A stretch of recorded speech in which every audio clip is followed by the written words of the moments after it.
Friends, आज हम discuss करेंगे अंडर सेक्शन 80C कौन कौन से डिडक्शंस हमें मिलते हैं जिसका बेनिफिट हम ले सकते हैं अपने टैक्स को सेव करने के लिए।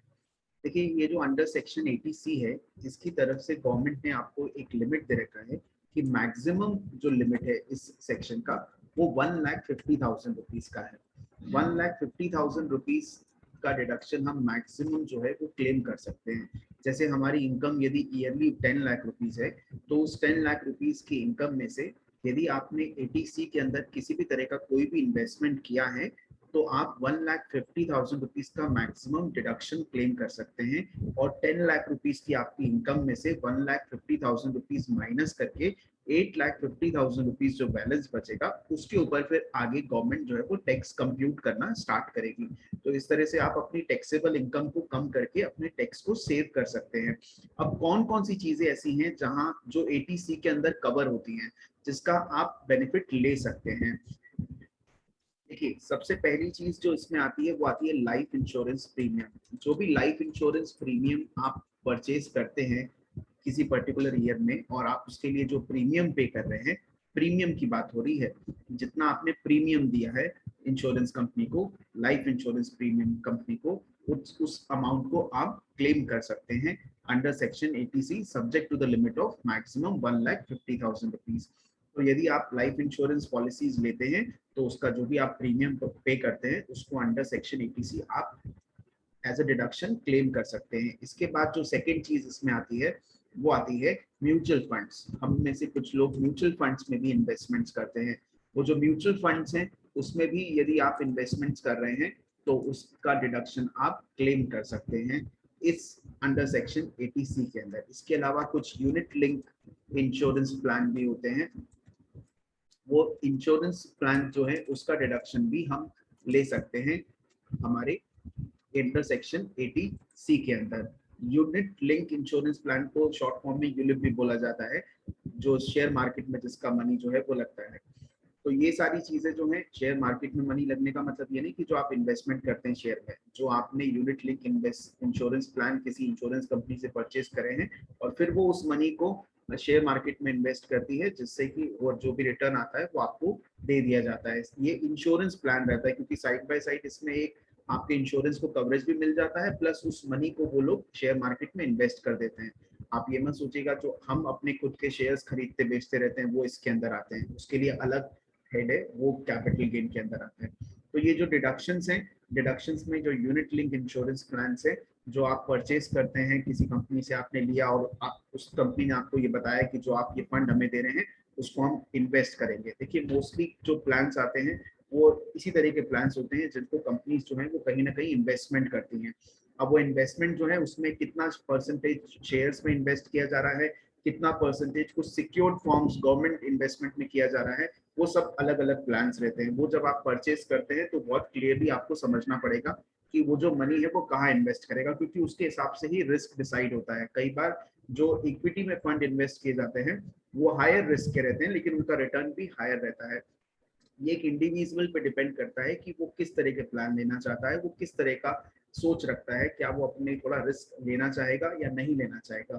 तो ये सारी चीजें गवर्नमेंट इसलिए प्रमोट करती है कि आप इन्वेस्टमेंट करें और मनी का सर्कुलेशन मार्केट में हो, एट द सेम टाइम आपको उसका बेनिफिट मिले, आप अपनी इनकम में से वो चीज सेव कर सके। तो apart from this, life insurance plan लेना या म्यूचुअल फंड या यूनिट लिंक इंश्योरेंस प्लान लेना, इसके अलावा हम जो प्रोविडेंट फंड में मनी डिपॉजिट करते हैं उसका भी आप डिडक्शन क्लेम कर सकते हैं अंडर सेक्शन 80C। इसके साथ साथ गवर्नमेंट ने स्कीम निकाली थी सुकन्या समृद्धि योजना। जो सुकन्या समृद्धि योजना है उसमें भी आप क्लेम कर सकते हैं एज अ डिडक्शन। देखिए, ये जो योजना है ये स्पेसिफिकली किसके लिए निकाली गई थी? गर्ल्स चाइल्ड के लिए। यदि आप मनी सेव करना चाहते हैं तो आप उनका अकाउंट ओपन करवा सकते हैं। यदि वो गर्ल चाइल्ड 10 ईयर्स से बिलो एज के हैं तो आप जाइए बैंक में, सुकन्या समृद्धि योजना अकाउंट ओपन करिए। मैक्सिमम 2 चिल्ड्रंस तक का अकाउंट ही ओपन हो सकता है, 2 गर्ल्स चाइल्ड का, और उसको आप एक स्पेसिफिक पीरियड के लिए सेव करके रख सकते हैं। आने वाले टाइम के अंदर उसका विड्रॉल होता है। मिनिमम टाइम पीरियड जो लॉकिंग पीरियड इसका है वो 8 ईयर्स का है, उसके बाद इसमें कुछ विड्रॉल्स किए जा सकते हैं, लेकिन आप इसको लंबे समय तक करिए जिससे आपको बेनिफिट ज्यादा मिलता है, क्योंकि इसमें नॉर्मल इंटरेस्ट रेट जो दिया जाता है उससे भी ज्यादा इंटरेस्ट रेट इसमें मिलता है गवर्नमेंट की तरफ से। तो प्रोविडेंट फंड हो गया, सुकन्या समृद्धि योजना हो गया, इसके अलावा एटीसी के अंदर 5 ईयर टैक्स डिपॉजिट्स भी आते हैं। देखिए कुछ टैक्स डिपॉजिट्स होते हैं एज अ फिक्स डिपॉजिट जो है वो हम बैंक में जाके करते हैं। ये फिक्स डिपॉजिट जो है ये स्पेसिफिकली टैक्स डिपॉजिट की तरह हम क्लेम करते हैं। इसमें जो नॉर्मल इंटरेस्ट रेट देती है बैंक फिक्स डिपॉजिट के ऊपर उससे थोड़ा सा कम इंटरेस्ट रेट होता है, लेकिन इस फिक्स डिपॉजिट को आप अंडर सेक्शन 80C के अंदर क्लेम भी कर सकते हैं। तो आपने बैंक में फिक्स डिपॉजिट कराया, आपका मनी भी सेव हो गया और एट द सेम टाइम आपको आपकी टैक्सेबल इनकम में से वो अमाउंट डिडक्ट भी हो गया, क्योंकि वो टैक्स सेविंग डिपॉजिट जो है वो उससे आपको डिडक्शन भी मिल गया। ये टैक्स सेविंग डिपॉजिट्स अलग होते हैं। आपको बैंक में जब जाएंगे आप तो आपको अलग से बोलना पड़ेगा कि मुझे टैक्स सेविंग डिपॉजिट्स कराने हैं, नॉर्मल एफडीज नहीं। नॉर्मल एफडीज के ऊपर आप उसको क्लेम नहीं कर सकते, लेकिन वो टैक्स सेविंग डिपॉजिट्स के ऊपर आप क्लेम कर सकते हैं। जैसे मैंने आपको बताया थोड़ा सा उसमें इंटरेस्ट रेट कम होता है, तो वो जब आप बैंक जाएंगे तो उसका आपको डिटेल वहीं से मिल जाएगा। लेकिन बात यह है कि जो लोग ज्यादा रिस्क नहीं लेना चाहते वो फिक्स डिपॉजिट करा दीजिए और एट द सेम टाइम आपको उसका डिडक्शन भी क्लेम कर सकते हैं। इसके बाद जो इसमें और चीजें आती हैं उसमें कई इंफ्रास्ट्रक्चर्स बॉन्ड आते हैं। देखिए इंफ्रास्ट्रक्चर्स बॉन्ड जो है वो इंफ्रास्ट्रक्चर्स बॉन्ड जो है वो समय समय पे गवर्नमेंट जो है वो लेके आती है। यदि आप उसमें इन्वेस्टमेंट करते हैं 20,000 के मल्टीपल्स के अंदर तो वो भी अंडर सेक्शन 80C आप क्लेम कर सकते हैं। इसके अलावा कुछ नाबार्ड के भी बॉन्ड्स होते हैं।